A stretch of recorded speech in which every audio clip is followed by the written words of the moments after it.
आज यूनिवर्सिटी का पहला दिन है, लगता है तुम आज के दिन ही लेट हो जाओगी।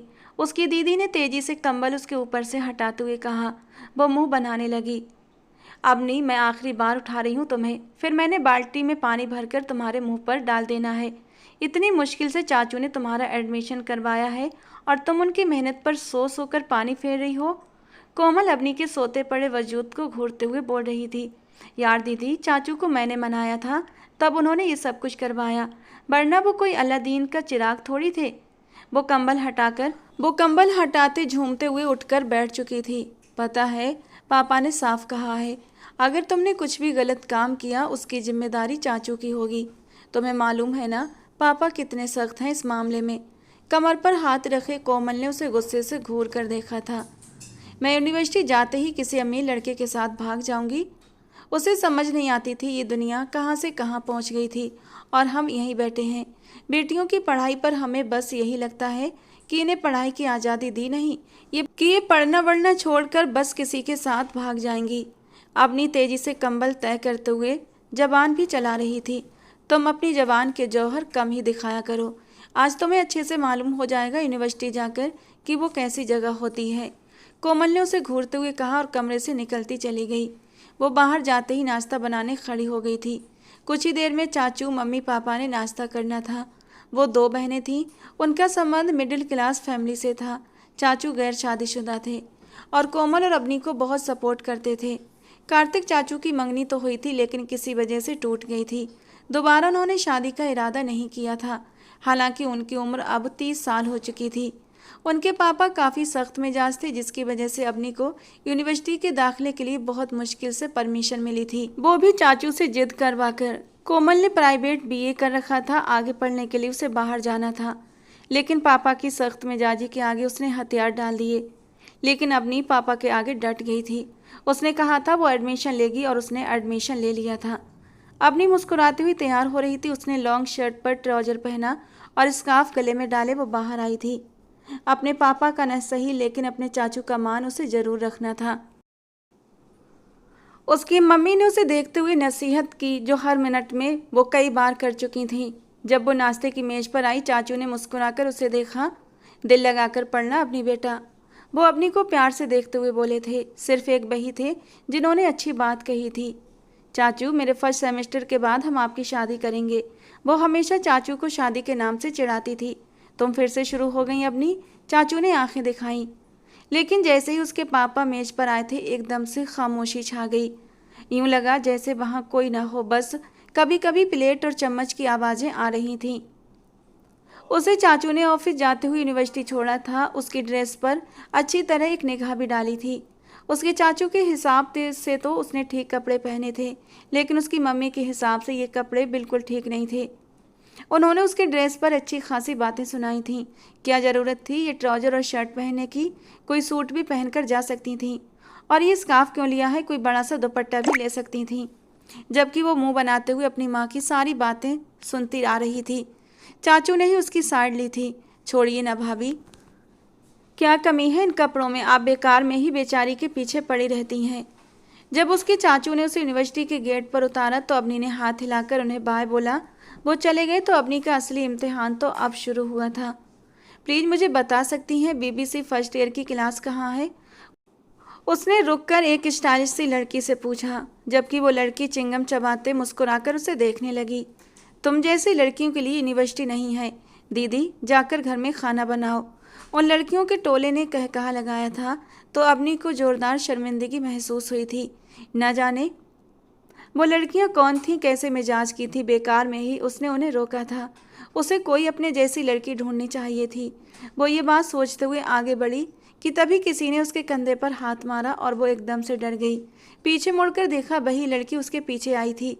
हम तुम्हें क्लास तक छोड़ देते हैं स्वीटी, वो लड़की एक आंख दबाते हुए बोली, जबकि बाकी लड़कियां जोर से हंस पड़ीं और उन लड़कियों के बेहुदा मजाक पर अपनी घबराकर दौड़ पड़ी। वो पीछे खड़ी हंस रही थीं। बड़ी मुश्किल से उसे क्लास मिली थी। क्लास में आई तो एक और मुश्किल खड़ी थी। लड़के उसे देखकर हुटिंग कर रहे थे। अरे सुन राहुल, ये तो तेरे टाइप की लड़की आई है, एक लड़का किताब में सर दिए बैठा था। जब उसे देखकर एक लड़के ने हंसते हुए कहा। वो नज़रअंदाज करके आगे बढ़ गई। सीट खाली पाकर वहीं बैठ गई कि एक लड़की आई। उठो यहाँ से। उस लड़की ने इतनी सख्त अंदाज में कहा कि वो उठकर खड़ी हुई। वो लड़की अपना सामान रखकर उस सीट पर बैठ चुकी थी। उसने पिछली सीट खाली देखी और उस पर बैठ गई। उसके सिवा किसी ने गले में स्कार्फ नहीं डाला था, बल्कि कपड़े भी फुल नहीं पहने थे। उन्हें देख देख कर अवनी को अजीब सा महसूस हो रहा था। अवनी का उन स्टाइलिश लोगों से दूर रहना ही बेहतर था। क्लास शुरू हुई और उसे वहाँ शाम हो गई। कोई शो था जैसे उसने अटेंड करना था। उसने चाचू को मैसेज कर दिया था कि वो लेट आएगी। अब शाम के 6 बज रहे थे। उसने बाहर की तरफ कदम बढ़ाए थे कि एक लड़का भागते हुए उसके पास आया। मिस, वहाँ एक लड़की जख्मी पड़ी है, हमें आपकी मदद की सख्त ज़रूरत है। उस लड़के ने तेजी से कहा तो अपनी बिना सोचे समझे तेजी से उस लड़के के पीछे भागी चली गई। वो लोग यूनिवर्सिटी की बैक साइड पर चले आए थे। वो लड़का उसे लिए अब एक कमरे में दाखिल हुआ था जहाँ बहुत अंधेरा था। कहाँ है लड़की? वो नज़रें घुमाते हुए पूछने लगी कि अचानक ही कमरे में रोशनी हुई। हम सब जख्मी हैं मैडम, और हमें कोई मासूम शिकार चाहिए था। उस रैगिंग ग्रुप ने अवनी पर नज़र रखी हुई थी और अब उन्हें मौका मिल गया था। उसे उन लड़कों की बात सुनकर अवनी बुरी तरह घबराई थी। उसे कुछ गलत होने का एहसास तेजी से होने लगा, बल्कि अपनी बेवकूफ़ी पर भी गुस्सा आया था। उसे इतनी जल्दी किसी भी नए इंसान पर विश्वास नहीं करना चाहिए था। अब तो वो यहाँ पर आकर बुरी तरह फंस चुकी थी। प्लीज़ मुझे जाना है, मेरे चाचू मेरा इंतज़ार कर रहे हैं। वो तेज़ी से दरवाजे की तरफ भागने लगी कि एक लड़के ने उसका हाथ थामकर धक्का दिया। अबे ओ, लड़की को हाथ लगाने का नहीं। उस ग्रुप के लीडर की आवाज़ आई, लेकिन शक्ल दिखाई न दी। रात हो गई है, प्लीज़ मुझे जाने दें। वो घबराकर बाहर फैलते अंधेरे को देखकर बुरी तरह घबरा रही थी। यूनिवर्सिटी के पहले दिन ही वो मम्मी पापा से पिटाई नहीं चाहती थी, चाचू का मान तोड़ना नहीं चाहती थी। उस ग्रुप में 5-6 लड़के थे जो अब तेज़ी से उसके करीब बढ़ रहे थे। नहीं नहीं, प्लीज़ आप ऐसा मत करें। मैं अगर रात को घर न पहुंची तो मुझे कोई भी स्वीकार नहीं करेगा। मेरी इज्जत खराब हो जाएगी, सब मेरे ऊपर उंगलियां उठाएंगे। वो रोती हुई उन जालिम यूनिवर्सिटी के ग्रुप के आगे हाथ जोड़ रही थी जो उसके साथ रैगिंग करने पर तुले हुए थे। अवनी का संबंध मिडिल क्लास से था, जहां लड़की अगर रात को घर न पहुंचे तो उसे गलत समझा जाता है। Come on guys, start the game. एक ऊंची आवाज़ ने उसके दिमाग को बुरी तरह झंझोड़ कर रख दिया। नहीं प्लीज। इस हंगामे में वो कब से पीछे खड़ा अब आगे बढ़ा था। उन सबका सीनियर था, जिसका नाम था निशांत राजपूत। अवनी ने अचानक ही आगे बढ़कर उसका बाजू अपने दोनों हाथों में दबोच लिया। आंसुओं से भरी आंखें उठीं तो निशांत एक पल को ठिठक गया। Sorry darling, it's game time. नरमी से उसके आंसू साफ करता निशांत कमरे से जाने लगा। अचानक कमरे में अंधेरा छा गया और हॉरर म्यूजिक चलने लगा। हल्की हल्की रोशनी में उसे अजीब अजीब से चेहरे दिखाई देने लगे। भयानक भयानक चेहरे, जिन्हें देखकर वो कानों पर हाथ रखकर चीख रही थी। और वो सब अजीब शक्ल वाले जोर जोर से कह कहे लगा रहे थे। अंधेरे में जैसे ही वो खौफनाक चेहरे सामने आते उसकी जान निकलने लगती और फिर देखते ही देखते वो गेम का शिकार होती बेहोश हो गई थी। चलो, इसका तो काम हुआ। वो सब हंस रहे थे, जबकि निशांत पैंट की जेब में हाथ डाले खड़ा था। इसको यहीं छोड़ो और तुम घर निकलो, निशांत ने ठंडे अंदाज में कहा। वो सब हंसते हुए वहाँ से निकल गए। पीछे निशांत चलता हुआ अवनी के करीब आया। उसके पास जमीन पर घुटनों के बल बैठ गया और उसकी मासूम सी शक्ल को देखने लगा। सॉरी डार्लिंग, ये ज़रूरी था। एक पल के लिए उसके दिमाग में आया कि उसे यहीं छोड़कर चला जाए, जैसा कि उनकी रैगिंग का हिस्सा था। लेकिन पता नहीं क्यों उसके मासूम से चेहरे को देखते हुए निशांत के दिल ने गवाही नहीं दी। उसने अवनी को बाजुओं में उठाया और बाहर की तरफ जाने लगा। उसने गाड़ी में उसका वजूद डाला और गाड़ी स्टार्ट कर दी। फिर उसके फ़ोन को अनलॉक किया। कॉल लॉग्स में सबसे पहले चाचू लिखा था। उस नंबर पर कॉल लगाई, जो कि फ़ौरन उठा ली गई। अवनी, कहाँ हो यार? भाई साहब का गुस्से के मारे बुरा हाल है, मुझ पर तरस खाओ। चाचू ने फ़ोन उठाते ही अपना रोना शुरू किया था कि निशांत को बोलने का मौका तक न दिया। मैं निशांत राजपूत बात कर रहा हूँ, आपकी अवनी बेहोश हो गई है। बड़ी मेहरबानी होगी इसे रिसीव कर लें, उसने बोरियत से कहा। जल्दी से उसे एड्रेस समझाया और अगले ही पल चाचू घर से बाहर उसका इंतजार कर रहे थे। सबसे पहले कार्तिक चाचू ने निशांत का धन्यवाद किया कि फिर बोले इसको ऐसे घर नहीं लेकर जा सकता। चाचू ने सोचते हुए अवनी को देखा। मतलब? निशांत ने हैरानी से पूछा। भाई साहब को मालूम हुआ कि कोई लड़का इसे छोड़ने आया है तो कल ही इसकी शादी कर देंगे। चाचू ने परेशानी से माथे पर हाथ मारा। अरे वाह, आपके घर लड़के के साथ कोई लड़की आए तो उसकी शादी हो जाती है। आपके घर की लड़कियां तो लकी हैं। जबकि चाचू ने उसे घूर कर देखा। इसको जगाओ वरना तुम्हारे साथ ही इसकी शादी हो जाएगी, चाचू ने सख्ती से कहा और वो हंस पड़ा। इतनी नाजुक और डरपोक लड़की को कौन बीवी बनाएगा, उसने हंसते हुए कहा और उसके मुंह पर बोतल से पानी के छींटे मारने लगा। ठंडे पानी के छींटे जैसे ही उसके चेहरे पर पड़े उसने हड़बड़ाकर अपनी आंखें खोल दी और जल्दी से उठकर बैठ गई। लेकिन सामने खड़े दोनों लोगों को देखकर कुछ पल के लिए तो उसे समझ ही ना आया।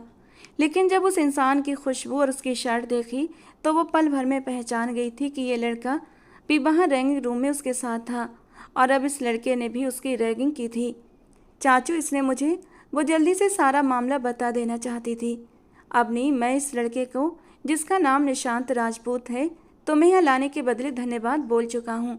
फिलहाल तो तुम अभी अंदर चलो और अंदर जाकर तुमने यही कहना है कि तुम्हारी टैक्सी ख़राब हो गई थी, उसके बाद तुमने मुझे बुलाया था। चाचू ने उसका चेहरा अपने जेब से रुमाल निकालकर साफ करते हुए कहा, जबकि निशांत ने उसकी तरफ देखा जो उसे खा जाने वाली नज़रों से घूर रही थी।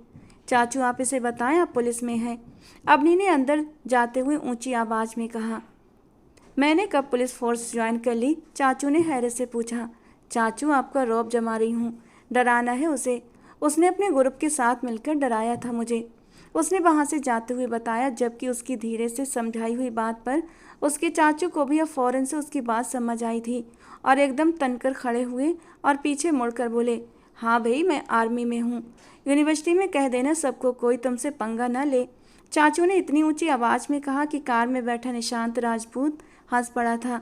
दोनों चाचा भतीजी एक जैसे हैं, उसने हल्की आवाज़ में कहा। गले में लटके चैन को उंगली में घुमाया और गाड़ी स्टार्ट कर दी। उसे न जाने क्यों उस लड़की पर तरस आ गया था।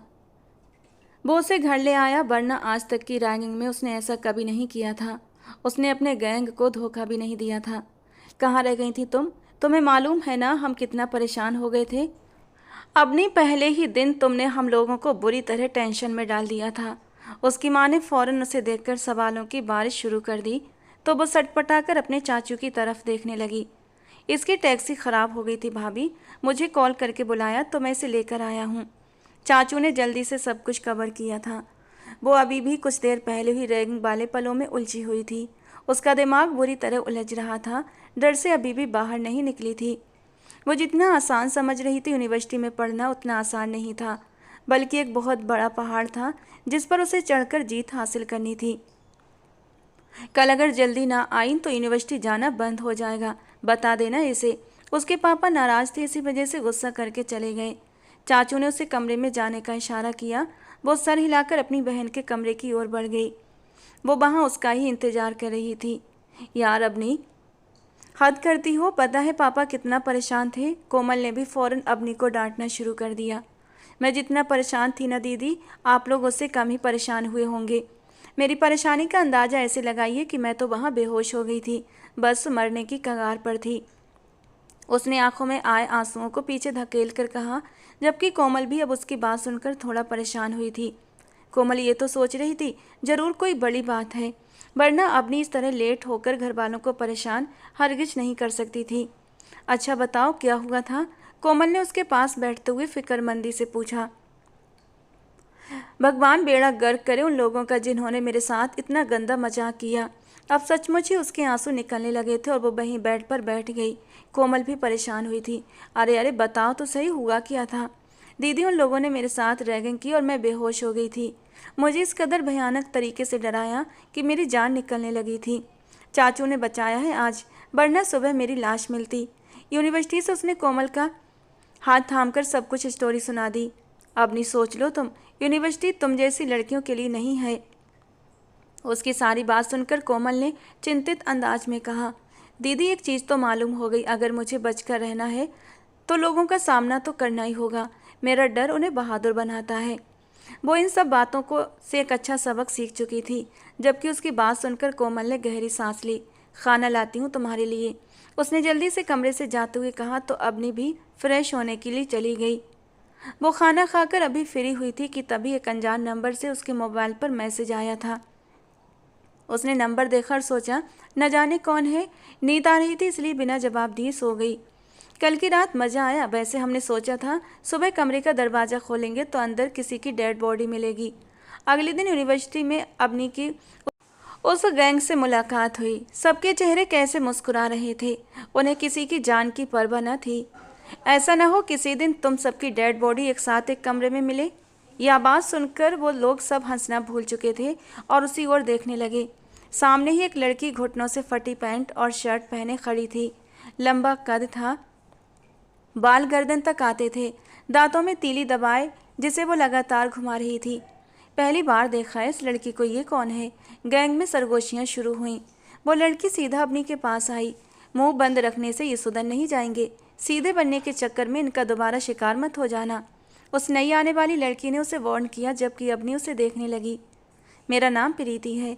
मैं भी तुम्हारी तरह यहाँ इस यूनिवर्सिटी में नई हूँ, लेकिन ये लोग मेरा बाल भी वाका नहीं कर सकते। पता है क्यों? उसने मुस्कुराकर उन सब की ओर देखा था। क्योंकि मैं इन लोगों का मुंह तोड़ना अच्छे से जानती हूँ। अपनी बात कहकर वो हंसने लगी। अबनी ने गहरी सांस भरी। वो लड़की तो काफ़ी तेज थी और बहादुर भी। आते ही उस गैंग की बोलती बंद कर दी थी। अबनी ने सोचा इसे अपना दोस्त बना ले ताकि वो लड़के दोबारा से उसके सामने सर न उठा सकें। मुझसे दोस्ती करेंगी आप? अबनी ने हिचकिचाते हुए पूछा। बिल्कुल करूँगी, इसीलिए तो आई हूँ। मुझे मालूम है तुम्हें इन मनहूस इंसानों से बचाना है। प्रीति ने सीधा उस गैंग के लीडर निशांत राजपूत की तरफ इशारा किया था। अबनी ने उसे देखा। वो कितनी आसानी से उसके मन की बात को समझ गई थी। मुझे डर लगता है यहाँ पर। मैं यूनिवर्सिटी बहुत मुश्किल से ज्वाइन कर पाई हूँ। कल भी लेट पहुँचने पर घर वालों से डांट पड़ी थी। मैं पढ़ाई करना चाहती हूँ। उसने नज़रें नीचे किए हुए उस लड़की को बताया। डोंट वरी, मैं हूँ ना। उसने मुस्कुराकर अबनी को रिलैक्स किया था। ब्रेक टाइम में वो दोनों साथ बैठी थी। अचानक निशांत का गैंग वहाँ पर आ गया। बहन जी, आपको कल रात नींद कैसी आई थी? एक लड़के ने उसकी टेबल के करीब कुर्सी रखते हुए उसके सिंपल से हुलिये को बहन जी का नाम देते हुए पूछा था। क्यों, तुझे लोरी सुनानी आती है? प्रीति ने टांग पर टांग चढ़ाकर बेहद गुस्से के अंदाज में कहा था। तमीज़ से बात करो लड़की, वरना सारी अकड़ निकाल दूंगा। उस लड़के को गुस्सा आ गया। तुझे तमीज़ है जो बिना इजाज़त यहाँ पर बैठ रहा है? अपनी हैरत से प्रीति को देख रही थी जो बिना डरे उसका मुकाबला कर रही थी। उसके अंदाज में सख्ती थी। अपनी हद में रहो लड़की, ऐसा न हो अगला शिकार तुम बन जाओ। उस लड़के ने जाते हुए कहा। और ऐसा न हो अगली बार निशांत राजपूत मेरा शिकार बन जाए। उसने तपा देने वाली मुस्कुराहट होंठों पर सजाते हुए कहा। वो लड़का जाकर निशांत को रिपोर्ट देने लगा। उसके बाद वो दोनों जहाँ भी होती साथ होती थीं। अबनी को एक मजबूत सहारा मिल गया था। एक हफ्ता गुजर गया था। अब अबनी रेगुलर यूनिवर्सिटी जा रही थी। निशांत का गैंग अब कुछ करने की कोशिश करता तो प्रीति मुंह तोड़ जवाब देती, जिससे उसे बार बार अलग हटना पड़ता। लेकिन निशांत ने अपनी नज़रों में अबनी को ही रखा हुआ था। रात में पढ़ाई करने के बाद वो किताब लेकर बैठी हुई थी। तभी कोमल घरवालों के साथ किसी मीटिंग में बिजी थी। शायद उसके लिए कोई रिश्ता आया था। अबनी अपने कमरे में थी कि तभी उसका मोबाइल जोर से बजने लगा। हेलो। उसने फ़ोन कान और कंधे के बीच दबाकर किताब पढ़ने के लिए सामने खोल कर रखी थी। हेलो मिस अबनी, कैसी हैं आप? सामने वाले की आवाज़ काफ़ी भारी थी। अबनी ने चौंक कर मोबाइल देखा। जी, आप कौन? उसने धड़कते दिल के साथ पूछा। उसने तो कभी किसी लड़की से बात नहीं की थी, इसलिए अचानक फ़ोन पर किसी लड़के की आवाज़ सुनकर बुरी तरह घबरा गई थी। मैं जो भी हूँ इससे आपको कोई मतलब नहीं होना चाहिए। बस यूँ समझ लीजिए कि हम आपके वेल विशर हैं। अबनी को यूँ लगा जैसे वो मुस्कुरा रहा हो। मुझे किसी वेल विशर की ज़रूरत नहीं मिस्टर, आप अपने काम से काम रखें तो बेहतर होगा। उसने फ़ौरन से फ़ोन काट दिया। दोबारा कॉल आने पर अबनी ने फ़ोन उठाया ही नहीं बल्कि नंबर ही ब्लॉक कर दिया। दूसरे दिन यूनिवर्सिटी में कोई सेलिब्रिटी आ रही थी, लेकिन अबनी को कोई दिलचस्पी नहीं थी, इसीलिए वो ग्राउंड में जाकर बैठ गई। कैसी हो मिस्टर पोक? अचानक सामने बैठते हुए निशांत ने पूछा। उसे देखकर अबनी को गुस्सा आ गया। आपको मेरे पास बैठने की इजाज़त किसने दी? प्रीति के साथ रहते रहते थोड़ी बहुत हिम्मत तो अब उसके अंदर भी आ गई थी। उसने खूंखार नज़रों से देखते हुए कहा, मैं किसी से इजाज़त नहीं लेता, और तुम जैसी डरपोक लड़की से तो बिल्कुल भी नहीं। उसने आईब्रो उठाकर घूरा। मैं प्रीति को बुला लूँगी, अबनी ने उसे धमकी दी। पहले तो वो देर तक बस उसके चेहरे को घूरता रहा और फिर अचानक से हंस पड़ा। दूसरों के पीछे छिपने से अच्छा है इंसान खुद कुछ करे। हिम्मत है तो मुझे यहाँ से उठाकर दिखाओ, उसने तंजिया अंदाज में चैलेंज किया। अवनी ने घबराकर इधर उधर प्रीति को तलाश किया, लेकिन वो कहीं भी दिखाई न दी। उठो यहाँ से, उसने ऊंची आवाज़ में कहा। आसपास बैठे स्टूडेंट्स भी उधर देखने लगे थे। अगर नहीं उठा तो? निशांत ने सवालिया अंदाज में पूछा। अब तो अवनी को सच में गुस्सा आ गया था। उसने अगले ही पल निशांत का कॉलर पकड़कर झटके से उसे धक्का देते हुए पीछे की ओर छोड़ दिया। स्टूडेंट्स ने मुंह पर हाथ रखकर ये सब देखा और निशांत भी उसकी हिम्मत पर मुस्कुरा दिया। कूल, वेरी कूल, उसने ताली बजाई। इसका खमियाजा तो भुगतना पड़ेगा तुम्हें, कहते हुए वो चला गया। पूरी यूनिवर्सिटी में ये बात फैल गई कि अवनी ने निशांत राजपूत का कॉलर पकड़कर झटका दिया। निशांत के चाहने वालों ने उससे नफरत का इजहार किया, जबकि उनके गैंग से तंग लोगों ने अवनी की हिम्मत की तारीफ की थी। अवनी घबराई हुई थी, लेकिन प्रीति ने समझाया तो थोड़ा रिलैक्स हो गई थी। इसी बीच कोमल भी घर पर परेशान थी। अब सेमेस्टर के बीच शादी है अवनी, तुम मैनेज कर लोगी ना? लड़के वालों ने यही तारीख रखी थी। उसने पापा को समझाने की कोशिश की, लेकिन नाकाम रही। तुम फिक्र मत करो, मैं सब संभाल लूँगी, तुम बस खुशी से शादी की तैयारियां करो, अवनी ने उसे दिलासा दिया। काश मेरे चाचू की शादी भी हो जाती, बेचारे अपनी मंगनी टूटने का गम ऐसा लिया कि पिछले 5 साल से शोक में डूबे बैठे हैं, अवनी ने अफसोस जताया। हाँ, और हमारी ना होने वाली चाची के अब तक 5 बच्चे भी हो चुके होंगे। अवनी की बात पर कोमल जोर से हंस पड़ी। तभी अवनी को फिर से एक नए नंबर से कॉल आया, लेकिन उसने उठाना सही नहीं समझा और फ़ोन साइलेंट पर कर दिया।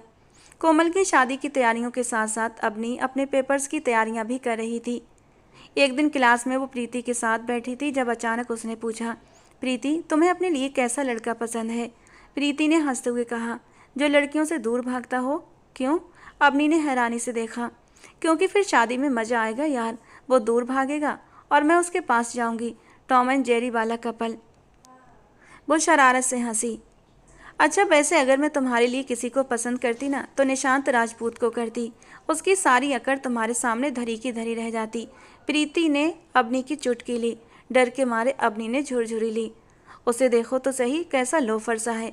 बिल्कुल भी नहीं, मुझे तो सिर्फ डिसेंट मैन पसंद है, उसने फ़ौरन मना कर दिया। तो प्रीति जोर से हंस पड़ी, जबकि अवनी बोली, ये कार्ड मेरी दीदी की शादी का है, जरूर आना। उसने कार्ड प्रीति की तरफ बढ़ाया ही था कि निशांत ने अचानक आकर उसे झपट लिया। मैं फ्री हुआ तो ज़रूर आऊँगा शादी में। वो न जाने कब से उनके पीछे खड़ा हो गया था और प्रीति को दिया जाने वाला कार्ड उसके हाथ में आ गया। आपकी बड़ी कृपा होगी हमारे ऊपर, लेकिन आपको आने की कोई ज़रूरत नहीं, इसलिए आप मत आना। अवनी ने फ़ौरन कार्ड लेकर प्रीति को दे दिया। लेकिन मैं आना चाहता हूँ, उसने चेहरे पर नकली उदासी सजाते हुए कहा। प्रीति चलो यहाँ से, अवनी गुस्से से उठकर खड़ी हुई। प्रीति ने भी कदम से कदम मिलाया। निशांत उनकी दूर तक जाती परछाई को घूरता रह गया। तभी उसके एक दोस्त ने उसे ताना मारा, क्या चक्कर है भाई, क्यों इस बहन जी के पीछे पड़े हो? इसे तो हम ऐसी जगह भेजेंगे कि हमेशा याद रखेगी। निशांत के कान एकदम चौकन्ने हुए थे। कहाँ भेजना है? उसने यूं ही मुस्कुराकर पूछा, जहाँ ऐसी लड़कियों की कीमत बहुत ज़्यादा होती है, उसके दोस्त ने शैतानियत के साथ हंसते हुए कहा। गैंग में ठाके गूंज उठे, जबकि निशांत ने गहरी सांस भरी। उसे एहसास हुआ कि अपनी खुद को एक बहुत बड़े जाल में फंसा चुकी है। सेमेस्टर स्टार्ट हो चुके थे और इस बीच कोमल की शादी भी। अपनी शादी को ठीक से एंजॉय भी नहीं कर पा रही थी। प्रीति हर रस्म में शामिल थी। एक बार तो उसकी झड़प चाचू से भी हो गई थी। हुआ कुछ यूं था कि कार्तिक बिना सोचे समझे कमरे में दाखिल हो गए थे। उन्हें लगा कि अपनी कमरे में अकेली है, तो वो बिना दरवाजा खटखटाए अंदर आ गए। सामने प्रीति आराम से पांव फैलाकर बैठी थी। कार्तिक को देखकर वो फौरन उन्हें तमीज़ सिखाने लगी। उसके ये ऊंचा ऊंचा बोलने पर कार्तिक को अजीब सा लगा था। उन्हें उसका ये रवैया बिल्कुल पसंद नहीं आया। बाद में उन्होंने अवनी से कहा, ऐसी लड़कियों को शादी में क्यों बुलाती हो? लेकिन अवनी कब उनकी सुनने वाली थी। शादी वाले दिन भी प्रीति आई थी। अवनी ने उसे खुद तैयार किया था। जो लड़की हमेशा पैंट शर्ट पहनती थी, उस दिन फ्रॉक पहनकर आफत लग रही थी। उसे देखकर कार्तिक की दुनिया जैसे रुक सी गई। अवनी ने मुस्कुराकर अपने चाचू को देखा और धीरे से कान में कहा, मेरी दोस्त है चाचू। कार्तिक तो एकदम से शर्ट के कॉलर खड़े करते घबराकर इधर उधर देखने लगे। आप ऐसे घबराए क्यों? वैसे अगर आप चाहें तो क्या मालूम मेरी बेस्ट फ्रेंड ही मेरी चाची बन जाए, अवनी ने शरारत से कहा। कार्तिक शर्म से लाल हो गए और फिर कभी उसके सामने आई नहीं कि कहीं वो दोबारा मजाक न बना दे। शादी में खूब मज़ा आया था। शादी के बाद कोमल अपने पति के साथ इंग्लैंड चली गई। घर अचानक से सूना सूना हो गया। अवनी अपनी बहन को बहुत मिस करती थी। एक रात तो वो चुपके से रो भी रही थी। यूनिवर्सिटी की छुट्टियां थीं, पेपर्स भी ख़त्म हो चुके थे कि अचानक उसका मोबाइल बजा। अवनी समझी कोमल की कॉल होगी। दीदी, मैं आपको बहुत मिस कर रही हूँ, प्लीज़ वापस आ जाओ। उसकी आवाज़ रोने से भारी हो गई थी। नाक से बहते पानी की वजह से बीच बीच में सिसकी की आवाज़ आ रही थी। मैं बात कर रहा हूँ अवनी। फ़ोन से वही ख़ास अंदाज गूंजा। आप मुझे कैसे जानते हैं और आप हैं कौन? अवनी के हाथ पैर कांप उठे। तभी उसे याद आया, ये तो वही रॉन्ग नंबर वाला आदमी है। मैं तुम्हें बहुत अच्छे से जानता हूँ, डोंट वरी। तुम्हें कोई नुकसान नहीं पहुँचाना चाहता और ना ही मैंने गलत बात के लिए कॉल किया है। बस ये कहना चाहता था कि यूनिवर्सिटी में संभल कर रहो और हो सके तो निशांत के गैंग से दूर रहना। उसकी ठंडी गहरी आवाज़ ने अवनी की रीढ़ की हड्डी में सनसनी दौड़ा दी। आप सबको कैसे जानते हैं? अवनी ने घबरा कर पूछा। उसके मन में ख्याल आया, कहीं वो कोई माफिया किंग तो नहीं। मैं बहुत कुछ जानता हूँ, मेरे बारे में इतना मत सोचो, बस इतना जान लो कि मैं तुम्हारा वेल विशर हूँ, उसने फिर से रहस्यमयी अंदाज में कहा था।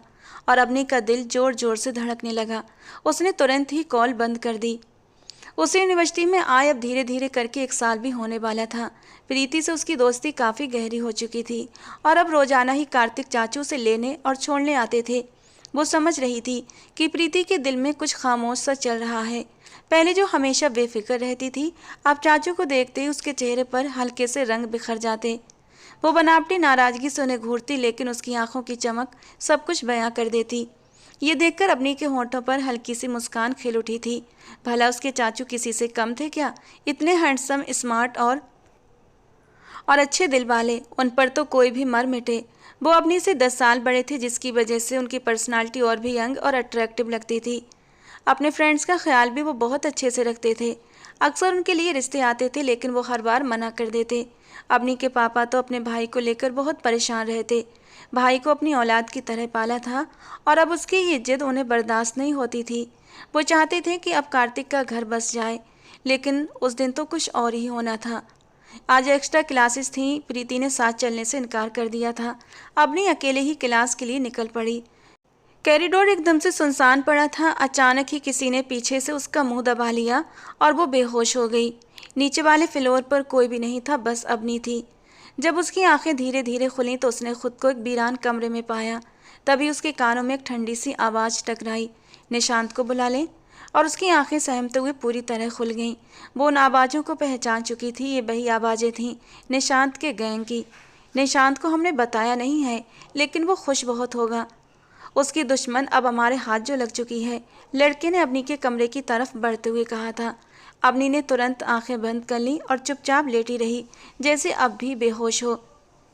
दूसरी तरफ कार्तिक चाचू और उसके पापा अवनी को ढूंढ ढूंढ कर पागल हो रहे थे। तभी अचानक उस कमरे में कोई चला आया। चेहरा मास्क में लिपटा हुआ था, पहचानना नामुमकिन था। उसने आते ही उन गुंडों की जमकर पिटाई की थी। सब तड़पते रह गए और तभी पुलिस वहां पहुंच गई। वो गुंडे गिरफ्तार हो गए थे, लेकिन वो नकाबपोश अपना काम करके न जाने अचानक कहाँ गायब हो गया था। अवनी अब कमरे से निकलकर बाहर आई थी और घबराई हुई सी अपने घर का रास्ता तलाश कर रही थी कि अचानक उसके सामने लाल रंग की कार आकर रुकी।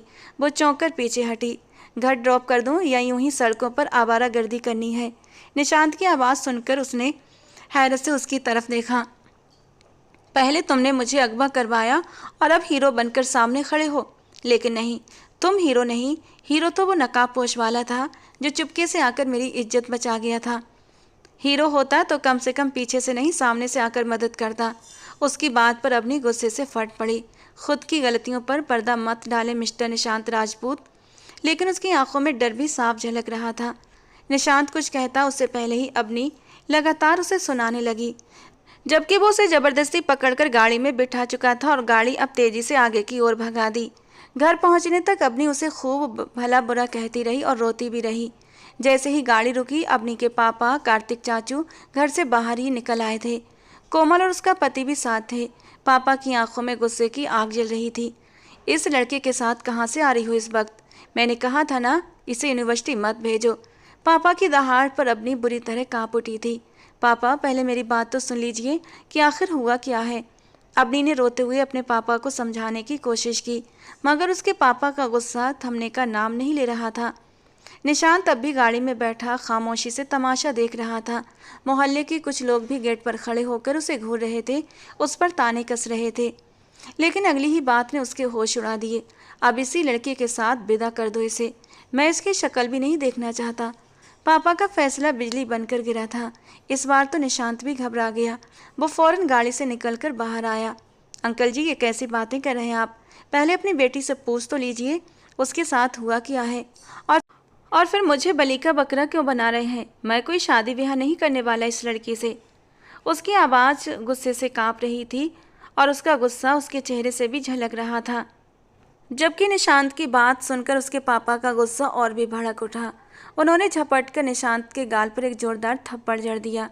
पहले इसके साथ रंगरलियां मनाते घूमते हो और अब जब शादी की बात आई तो मुकर रहे हो। ऐसा नहीं चलेगा। अभी पुलिस को बुलाकर तुम्हें जेल में डलवा दूंगा। भलाई इसी में है कि इसे विदा करके अपने साथ ले जाओ। उनके शब्दों ने माहौल को और भी भारी कर दिया। मेरा इसका कोई रिश्ता नहीं है, निशांत ने गुस्से से कहा। लेकिन अपनी तो वहीं फूट फूट कर रो रही थी। उसे समझ नहीं आ रहा था कि अचानक उसकी ज़िंदगी में ये सब कुछ क्या हो गया था। वो रोते हुए जल्दी से कोमल के गले लग गई। कोमल की आंखों में भी बहन के लिए गुस्सा और बेबसी दोनों थे। पुलिस का नाम सुनते ही निशांत का गुस्सा ठंडा पड़ गया।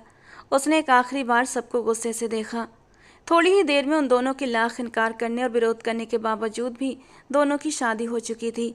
अवनी ने गुस्से और नफरत की हालत में निशांत को देखा। हो गए खुश, मिल गया सुकून। वो गुस्से से उसके साथ हमेशा के लिए जा रही थी जब रास्ते में वो उसे घूर कर बोली, देखो मैंने कुछ नहीं किया, लेकिन मुझे पता है तुम मेरा यकीन नहीं करोगी। वो खुद भी काफ़ी परेशान दिखाई दे रहा था। उसने कभी सोचा नहीं था कि उसे बचाने के चक्कर में वो उसके गले ही पड़ जाएगी। मैंने साफ साफ सुना था वो लोग तुम्हारा नाम ले रहे थे। उन्हें तुमने भेजा था ना, उसने चीख कर कहा तो निशांत ने उसके मुंह पर हाथ रख दिया। मैं अपनी बेगुनाही में जो भी कहूँगा तुम्हें झूठ लगेगा, इसलिए फ़िलहाल मैं अपनी सफाई नहीं दूंगा। और अब खामोश होकर बैठो, वरना मुझसे बुरा कोई नहीं होगा। यहीं गाड़ी से नीचे उतार कर चला जाऊंगा। एक तो ज़बरदस्ती मेरे गले का ढोल बन गई हो और अब बक बक करके मेरा सर दर्द कर रही हो। गुस्से से कहते हुए वो गाड़ी की स्पीड तेज कर गया, जबकि वो भी गुस्से से झुंझलाकर उसकी तरफ से रुख फेर कर खिड़की के बाहर देखने लगी। उसने क्या क्या सपने नहीं सजाए थे और सब कुछ ख़त्म हो गया था। लेकिन फिर भी इन सब में एक बात तो अच्छी हुई थी कि उसकी इज्जत सही सलामत थी। वो लड़के उसके साथ कुछ भी गलत नहीं कर पाए थे और उस मसीहा ने आकर उसे बचा लिया था। उस आदमी का ख्याल आते ही वो उसके बारे में सोचने लगी। पता नहीं कौन था, पीछे से आकर उसकी इतनी बड़ी मदद कर गया था। उसे थैंक यू बोलने का मौका भी नहीं दिया था, लेकिन वो दिल से उस इंसान की आभारी थी जिसने उसकी इज्जत बचाई थी। उसे सोचों में गुम देखकर निशांत ने एक नज़र उस पर डाली और फिर आराम से ड्राइविंग करने लगा। गाड़ी में खामोशी छाई हुई थी। थोड़ी देर के बाद इस खामोशी को निशांत ने ही तोड़ा था। सुनो, आगे क्या इरादा है? उसकी बात पर उसने चौंक कर उसकी तरफ देखा। मतलब यही कि अब आगे पढ़ना है या फिर क्या? या फिर से क्या मतलब है आपका? मैंने पढ़ना है, वो उसे खा जाने वाली नज़रों से देखते हुए बोली थी, जबकि निशांत ने अपने होंठ भींच लिए थे। ओके बाबा, तो इतना गुस्सा क्यों कर रही हो? पढ़ना है ना तो पढ़ लेना, फिलहाल चलो घर आ गया है। तुमने अच्छा नहीं किया मेरे साथ, मेरी ज़िंदगी बर्बाद करके मेरे चाचू का मान तोड़ दिया तुमने। वो जो काफ़ी देर से गुस्से में अंदर ही अंदर खौल रही थी, कमरे में आते ही फूट फूट कर रोने लगी, जबकि निशांत ने उसे अफसोस से देखा था। उसे इस लड़की पर अब वाकई अफसोस हो रहा था, बल्कि तरस भी आ रहा था। काश माँ बाप इल्ज़ाम लगाने से पहले और अपनी इज्जत बचाने से पहले अपनी बेटी से ये तो पूछ लेते कि वो किस मुश्किल में फंसी थी। उन्हें अपनी बेटी पर क्या भरोसा नहीं था? ये सब सोचते हुए निशांत ने टिश्यू पेपर उसकी तरफ बढ़ाए तो उसने झट से थाम लिए। ज़्यादा परेशान होने की ज़रूरत नहीं है, तुम कल से यूनिवर्सिटी जाओगी मेरे साथ। अपने सपने पूरे करो। मैं यहाँ अकेले रहता हूँ तो तुम्हें कोई प्रॉब्लम नहीं होनी चाहिए। उसने अपने गले से मोटी मोटी 2 चैनें उतारी, उंगलियों से अंगूठियाँ उतारी। वो अजीब गुंडे मवाली टाइप के हुलिये में रहता था। आज पहली बार अवनी ने उसे गौर से देखा था। वैसे था काफ़ी हैंडसम। अगर अपना हुलिया संभाल कर रखता तो वो यूनिवर्सिटी का हीरो होता। अंगूठी और चैन उतारने के बाद उसने जैसे ही शर्ट के बटन खोलने शुरू किए, वो बुरी तरह से चीख पड़ी। ये क्या कर रहे हो? शर्म नहीं आती तुम्हें एक लड़की के सामने शर्ट उतारते हुए? जबकि उसके गुस्सा करने पर निशांत ने उसे हैरत से देखा। इसमें इतना चीखने वाली क्या बात है यार, सिर्फ शर्ट ही तो उतार रहा। पैंट और बनियान तो मैंने अभी भी पहनी हुई है, और वैसे भी ये सब कुछ भी उतार दूं तब भी तुम्हें फ़र्क नहीं पड़ना चाहिए। आखिर को पत्नी हो मेरी। जबकि उसकी बात पर वो शर्म से और भी लाल हुई थी। बदतमीज, बेशरम इंसान। अभी तो मैं तुम्हें अच्छे तरह से जानती भी नहीं हूँ। अभी अभी हमारी शादी हुई है और तुम अभी से हक जताने की तैयारी करने लगे। प्लीज़ ऐसा मत करो, उसने आंखों के सामने हाथ रखते हुए कहा। तो वो हैरत से उसे देखता रह गया। हालांकि उसका ऐसा कोई इरादा नहीं था, लेकिन उसके मुंह से ये सारी बातें सुनकर निशांत को अपनी हंसी रोकना मुश्किल हो गया था। अच्छा अच्छा ठीक है, मैं कपड़े बदलने वॉशरूम में जा रहा हूँ। अब तो ठीक, लेकिन एक बात, मुझे तुम्हारी सोच की दाद देनी चाहिए। उसकी तरफ अफसोस से देखते हुए वो अपने ढीले ढाले कपड़े उठाता बाथरूम की तरफ बढ़ गया था। जबकि उसके जाते ही वो गहरी सांस लेकर सुकून से हुई थी, लेकिन आंसू लगातार जारी थे। थोड़ी देर के बाद वो नहाकर वापस आया तो गले में तौलिया पड़ा हुआ था, लेकिन कपड़े पूरे पहन कर आया था। ये देखकर अबनी ने सुकून का सांस लिया। वो अपने लंबे गीले बालों को तौलिए से सुखाते हुए गर्दन के पीछे कर गया, जो नीचे गर्दन तक आते थे। अबनी चोरी से एक नज़र उसके ऊपर डालने लगी। काश तुम जैसे गुंडे की जगह उस मास्क वाले आदमी से शादी हो जाती मेरी। कम से कम उसके साथ सुरक्षित तो होती। तुम तो खुद एक मनहूस बिगड़े गैंग के लीडर हो। उसके कुछ न कहने पर उसे थोड़ी हिम्मत हुई थी और वो लगातार बोलती जा रही थी। क्या मालूम वो नकाबपोश उस गैंग का सबसे बड़ा लीडर हो। तुम्हें क्या मालूम, अचानक कोई कुछ भी निकल सकता है। उसने टॉवल से बाल रगड़ते हुए कहा। क्या तुम्हारी तरह वो भी? उसने डर से आंखें फैलाई। यहाँ कोई दूसरा कमरा नहीं है, मुझे अकेले रहना है, तुम्हारे साथ बिल्कुल नहीं रहना चाहती। अबनी ने उसकी तरफ आते हुए कहा तो निशांत ने उसकी कलाई थामकर अपनी ओर खींच लिया।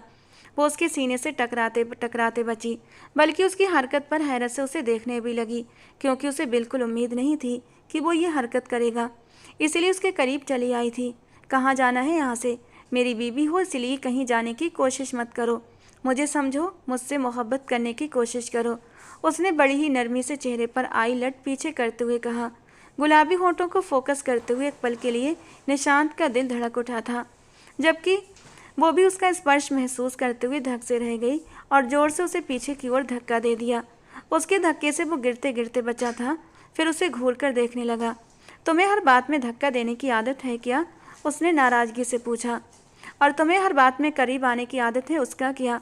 उसने कमरे से जाने की कोशिश की, लेकिन अगले ही पल निशांत घूमकर उसके सामने आ गया और उसकी कोशिश को नाकाम कर दिया। खबरदार, जो कमरे से बाहर जाने की कोशिश की, शराफत से बेड पर लेट जाओ, वरना मुझे इल्ज़ाम मत देना अगर मैं आगे की रस्म पूरी कर लूँ। उसकी बात सुनकर अबनी बुरी तरह घबराई थी। आगे की रस्म? आखिर कहना क्या चाहते हो? इतनी भी नादान नहीं हो। शादी हुई है आज हमारी, तो शादी के बाद क्या होता है तुम्हें अच्छी तरह पता होगा। तुम ऐसा कुछ भी नहीं करोगे, वरना मैं तुम्हारा मुंह नोच लूँगी। तो मैंने कब मना किया?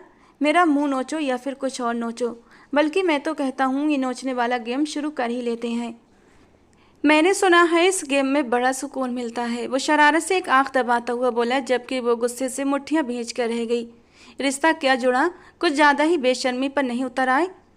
मैं तुम्हारे साथ बेड तो क्या, कमरा भी शेयर नहीं करूँगी।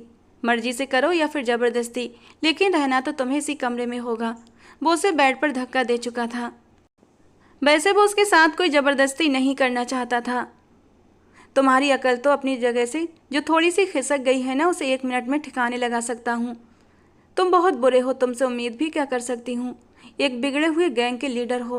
पहले मुझे ज़बरदस्ती अगवा किया, फिर मुझसे शादी की, अब सुहाग रात भी बनाना चाहते हो। तुम्हारा यही प्लान था ना? तुमने अब तक कितनी लड़कियों से शादी कर रखी है, बताओ मुझे। वो गुस्से से आग बबूला हो रही थी। निशांत ने उसे देखा और उसके करीब एक झटके से पहुंचा और उसकी कलाई थामकर गुस्से से बोला, एक बात तुम्हारी समझ में नहीं आती मिसेज निशांत राजपूत।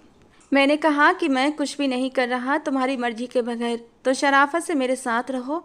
और दूसरी बात, पहली शादी तुमसे हुई है। अगर मेरी बात न मानी तो 1 नहीं 10-10 शादियाँ करूँगा। फिर रोती रहना 10-10 सौतनों को अपने सर पर सवार देकर। उसने उसकी कलाई इतनी ज़ोर से दबोची कि वो दर्द से सिसक कर रह गई, लेकिन गुस्से से अपनी कलाई छुटाती हुई वो बेड के दूसरी तरफ खिसकी थी। मेरी बला से 100 शादियाँ करो, मुझे कौन सा तुमसे तूफानी इश्क है जो मैं इस गम में पागल हो जाऊंगी। गुस्से से कहती वो कंबल खींचकर जल्दी से लेट चुकी थी, क्योंकि उसके इतना करीब आने पर उसकी धड़कनें तेजी से धड़कने लगी थीं। कहीं वो कोई और शरारत न कर दे, इस डर से जल्दी से कंबल में दुबक कर लेट गई। जबकि उसकी हरकत पर निशांत के होंठ धीरे से मुस्कुराए थे। पागल, एक छोटा सा शब्द उसके मुंह से अबनी के लिए निकला था, और फिर लाइट ऑफ करता वो भी बेड के एक साइड पर आकर अपना मोबाइल स्क्रॉल करने लगा था। थोड़ी देर के बाद सोने के इरादे से उसने आधा कंबल अपने ऊपर डाला था तो वो बिदक कर उठ बैठी। क्या मतलब, तुम कंबल भी शेयर करोगे? हाँ, तो दूसरा कंबल कहाँ से लाऊं? और ये शेयर करने वाली बात नहीं है, ये मेरा ही कंबल है। तुम जबरदस्ती इस पर अपना हक जमा कर बैठ गई हो। रखो अपना कंबल अपने पास। वो उसके ऊपर कंबल फेंकती हुई बिना कंबल के लेट गई। उसके साथ एक ही बेड पर लेटते हुए उसकी जान जा रही थी। कंबल शेयर करना तो बहुत दूर की बात थी। मर्जी है तुम्हारी, लेकिन ठंड लगे तो खुली ऑफर है, कंबल में आ सकती हो। वो कंबल में दुबक कर लेट गया, जबकि हिम्मत करते हुए वो बिना कंबल के ही लेटी रही। हालांकि ठंड लग रही थी, लेकिन उसके साथ कंबल में नहीं सो सकती थी। कुछ देर के बाद वो यूं ही सो गई, और जब निशांत को एहसास हुआ कि वो सो गई है तो उसने चुपके से आधा कंबल उसके ऊपर डाल दिया था और खुद सोने के लिए लेट गया। सुबह अबनी की आँख खुली तो वो शीशे के सामने खड़ा अपने बाल ठीक कर रहा था। उसने झट से अपनी आंखें पूरी खोल दी। तुम मेरे कमरे में क्या कर रहे हो? उसकी बात पर उसने घूर कर अबनी की ओर देखा था। दिमाग ठीक है तुम्हारा? मेरा दिमाग ठीक है, तुम बताओ मेरे कमरे में क्या कर रहे हो? ओह हेलो मैडम, मैं तुम्हारे कमरे में नहीं, तुम मेरे कमरे में हो। जी, मैं तुम्हारे कमरे में? इसका मतलब वो सब सपना नहीं था? वो हैरत से उसे पूछने लगी। बिल्कुल भी नहीं, जो कुछ आप महसूस कर रही हैं वो हकीकत है। और अब जल्दी से तैयार हो जाओ, हम दोनों मिलकर यूनिवर्सिटी जाएंगे। उसने मुस्कुराते हुए अपने गले में बही मोटी सी चैन पहनी। ये चैन उतार कर फेंक दो, वरना इसी चैन से किसी दिन तुम्हारा गला घोंट दूंगी। सच्चाई को स्वीकार करते हुए उसे किस कदर अफसोस हो रहा था ये वही जानती थी, वरना तो उसे लगा कि वो कोई भयानक सपना देख रही है। इतिहास बनेगा मैडम कि एक पत्नी ने शादी की पहली सुबह ही अपने पति की जान ले ली। वैसे उसका गुस्से से फूला चेहरा देखकर निशांत को हंसी आई थी। अगर प्यार से कहो तो उतार भी सकता हूँ। इस बात पर वो झटके से उसकी ओर घूमी थी। सच? वो उसके साथ इस होलिये में तो बाहर बिल्कुल भी नहीं जा सकती थी। प्लीज ये चैन उतार दो, इस बार वो विनती करते हुए बोली थी, तो निशांत ने झट से अपने गले से दोनों चैन उतार कर रख दी। वो इतनी जल्दी बात मान लेने पर बुरी तरह हैरान हुई थी। वैसे आज मैं यूनिवर्सिटी नहीं जा सकती, तुम चले जाओ, वो वहीं बेड पर लेटते हुए बोली। क्यों? मेरे पास कपड़े नहीं हैं। उसकी चिंता मत करो, सोफे पर पैकेट पड़ा है जिसमें तुम्हारे कपड़े हैं। इतनी सुबह सुबह कपड़े भी ले आए? उसने जल्दी से पैकेट खोला तो उसके मतलब के कपड़े उसके अंदर मौजूद थे। अब जब जबरदस्ती की पत्नी बन ही गई हो तो तुम्हारी जिम्मेदारियां भी उठानी पड़ेंगी, वो शर्ट के बटन बंद करता हुआ बोला। दोनों तैयार होकर यूनिवर्सिटी पहुंचे। सब हैरत से दोनों को देख रहे थे। निशांत ने पूरी यूनिवर्सिटी में ऐलान कर दिया था कि उन दोनों की शादी हो चुकी है, और ये सुनकर तो उसकी गैंग सदमे में चली गई थी। जिस लड़की पर उनकी निगाह थी वो निशांत की बीवी बन गई थी। यूनिवर्सिटी में अबनी ने निशांत को ज़्यादा लिफ्ट नहीं कराई थी, जबकि वो उससे थोड़ी थोड़ी देर के बाद हालचाल पूछ रहा था। जबकि सदमे में तो प्रीति भी चली गई थी। तुम्हें एक यही मिला था शादी के लिए, इसमें ऐसा क्या है? और अबनी ने उसे सारी कहानी सुना दी। अफसोस से अबनी को प्रीति देखने लगी। तो तुमने उसके साथ सुहागरात भी मना ली? प्रीति को झटके पर झटके लग रहे थे। पागल नहीं हूँ मैं जो इस लफंगे के साथ सुहागरात मनाऊंगी। सही बात है यार, करीब आने की कोशिश करे तो करंट मार देना। प्रीति को न जाने उससे किस बात का बैर था। मेरे हाथों में करंट नहीं है यार, अपनी बुरा सा मुंह बनाते हुए बोली। मेरे पास एक आइडिया है। उसने अपनी जेब में हाथ डालते हुए कुछ निकाला था। इसका बटन ऑन करोगी तो करंट लगेगा। उसने एक डिवाइस अबनी के सामने करते हुए कहा। वो छोटी सी चीज़ थी कि हथेली में भी छुप जाती। अबनी को ये चीज़ बहुत अच्छी लगी। अब मज़ा चखाती हूँ उस आदमी को। छुट्टी में वो दोनों घर वापस आ गए थे। घर छोड़कर वो कहीं चला गया था, जबकि वो सोने के इरादे से लेट गई। वो शाम को वापस आया तो अपनी पढ़ाई में बिजी थी। कुछ खाने के इरादे से वो किचन में गया, क्योंकि उसे लगा अबनी ने कुछ बनाया होगा, लेकिन खाली बर्तन उसका मुंह चढ़ा रहे थे। वो गुस्से से उसके सामने आया। यार कुछ खाने के लिए भी बना लिया करो, हर वक्त फ्री बैठी रहती हो। जबकि उसने मुंह फुलाकर उसकी ओर देखा था। उसके चेहरे पर शिकायत के रंग देखकर कहने लगा, यार मैंने तुम्हें अगवा नहीं कराया था, मैंने कुछ भी नहीं किया। मुझ पर क्यों अपना गुस्सा निकालती हो? ऐसे नाराज हो जैसे सारा कसूर मेरा ही हो। मेरा उन लोगों ने मुझे नहीं बताया था, मेरा यकीन करो। निशांत ने सफाई दी। मैंने तो कुछ नहीं कहा और ना ही कुछ पूछा है, अवनी ने तंज करते हुए कहा। लेकिन यार, तुम जिस तरह मुझे देखती हो मुझे सब समझ आता है, उसने पास आते हुए कहा और अवनी का हाथ अपने हाथों में थाम लिया, जबकि अवनी ने तुरंत अपना हथियार निकाला और उसे करंट मार दिया। करंट लगने पर वो एक झटका खाकर उसे देखने लगा, लेकिन अगले ही पल उसके चेहरे पर मुस्कुराहट आ गई। तुम्हारी सारी होशियारी मुझसे शुरू होकर मुझ पर ही ख़त्म होती है क्या? उसने कड़े तेवरों से पूछा। हालांकि इस हरकत पर उसे मज़ा आया था। तुम लफंगे जो हो, उसने किताब बंद करते हुए कहा। चलो मान लिया मैं लफंगा हूँ, लेकिन तुम्हारी कैंची की जैसी चलती जबान का क्या करूँ? कभी कुछ काटने की ज़रूरत पड़े तो मेरी जबान का इस्तेमाल कर लेना। उसने मुस्कुराकर तंज करते हुए मशवरा दिया तो वो हंस पड़ा। तुम्हारी कैंची की तरह जबान सिर्फ मेरे आगे चलती है मैडम, वरना तुमने अपने घर वालों को अपनी सफाई भी नहीं दी थी। एक बात बताओ, तुम सचमुच मेरे इश्क में तो नहीं पड़ गई थी जो इतनी जल्दी शादी के लिए मान गई? वो एक आंख दबाता हुआ उसको आग लगा गया था। तुम में ऐसा है क्या जो मैं तुमसे इश्क करूंगी? वो उसे घूरते हुए बोली, लेकिन उसके जज्बात से चमकती आंखें देखकर तुरंत अपनी नज़रें झुका लीं। ये तो खुद से पूछो कि मुझ में ऐसा क्या है।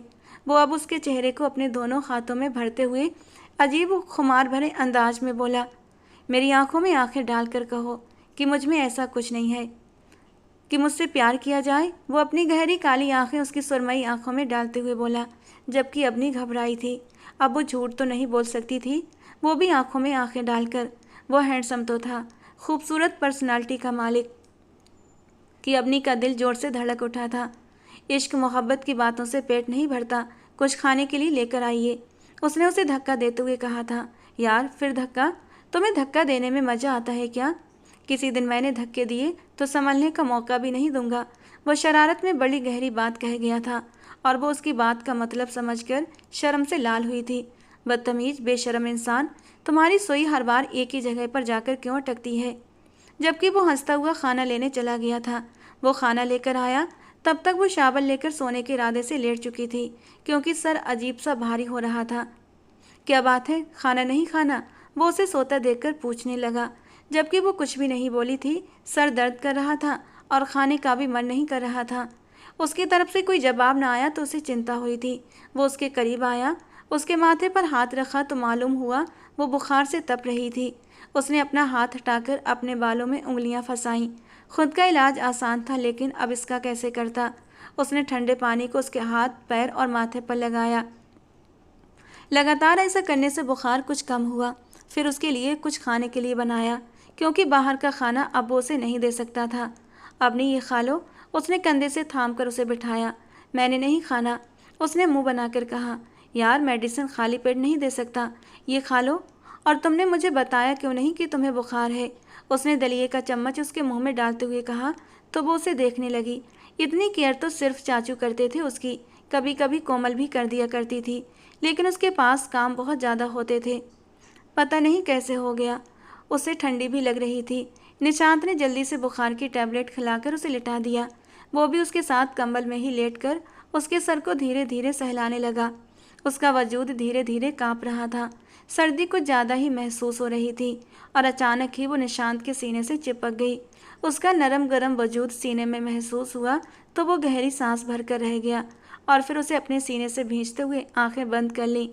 उस वक्त वो बुखार की शिद्दत से तप रही थी और उसे होश नहीं था कि वो उसकी इस कदर करीब है। सुबह उठी तो खुद को निशांत की बाहों में पाया।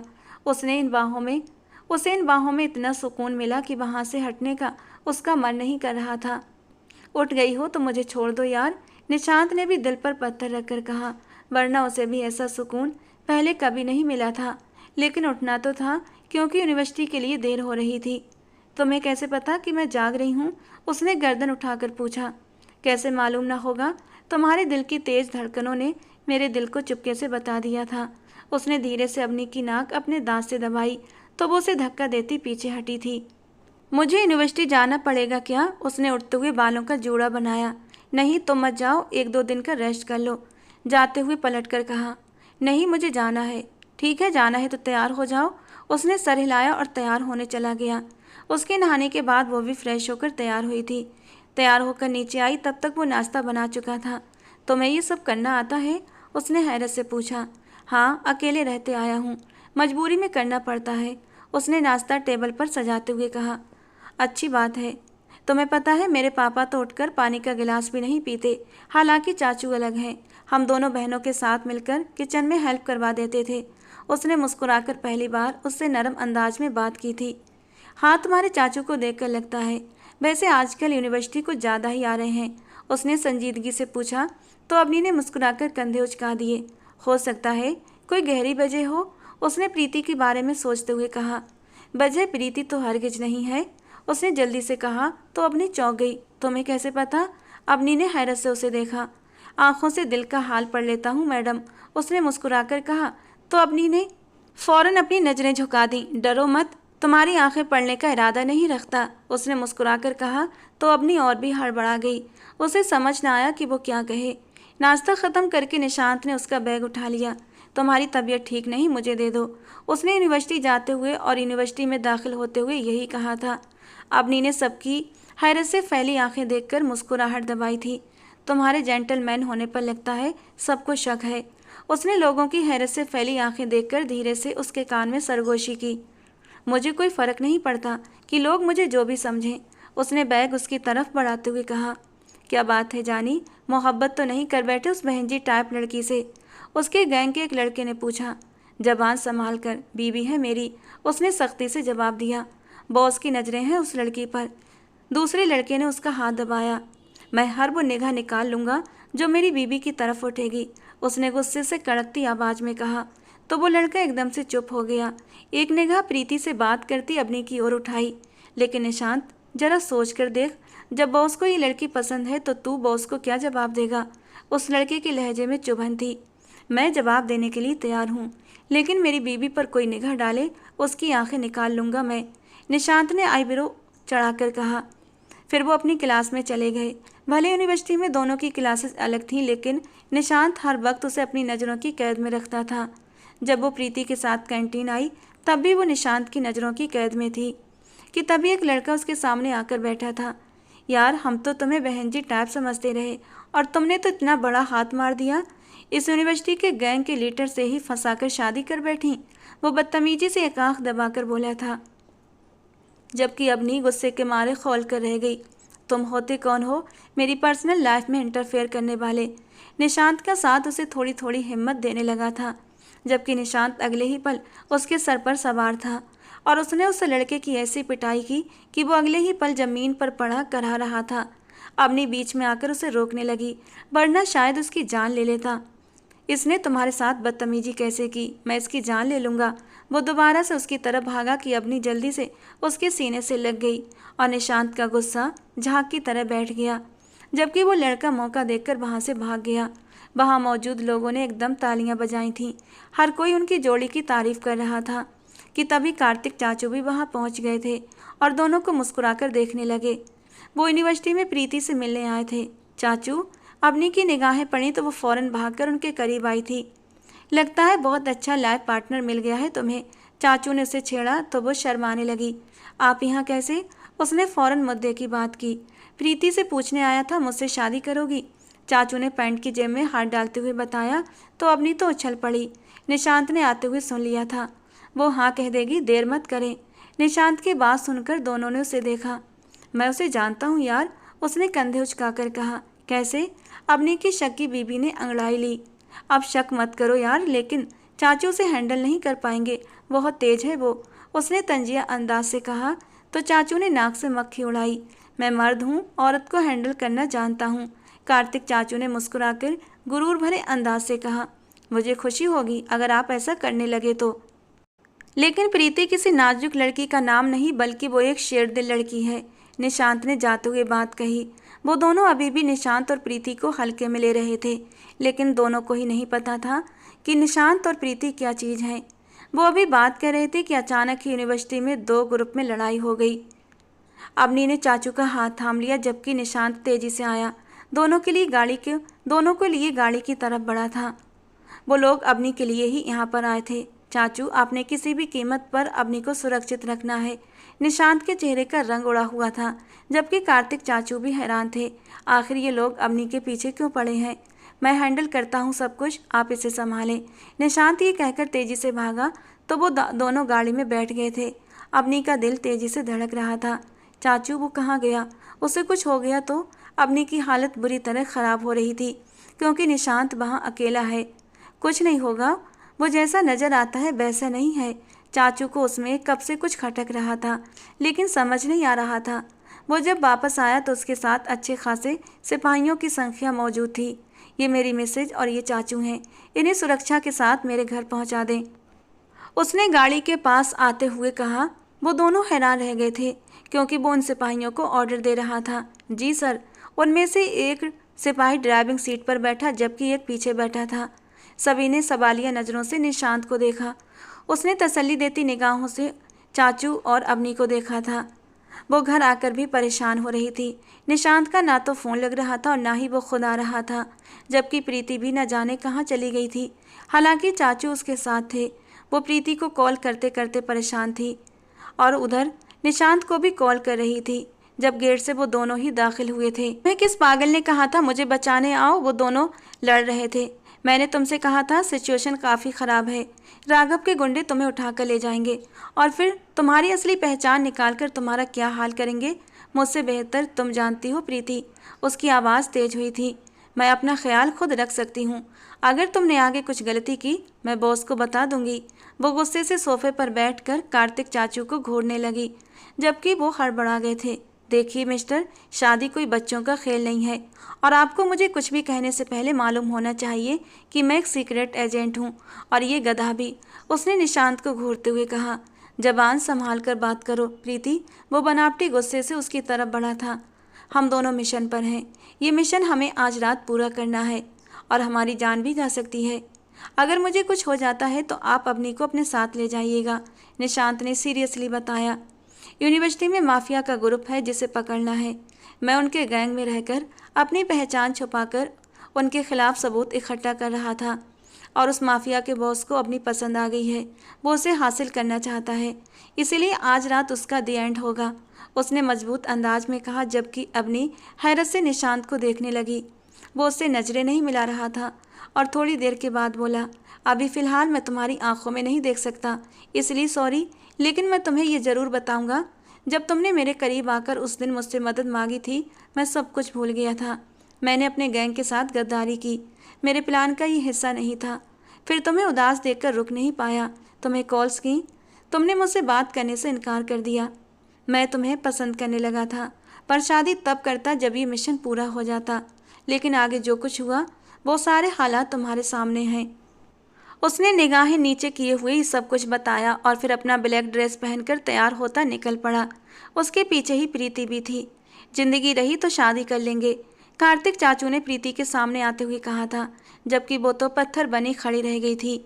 पूरी रात उसने निशांत के लिए भगवान से प्रार्थनाएं की थीं और जब सुबह के टाइम वो जख्मी हालत में लौटे तो उसकी जान में जान आई थी।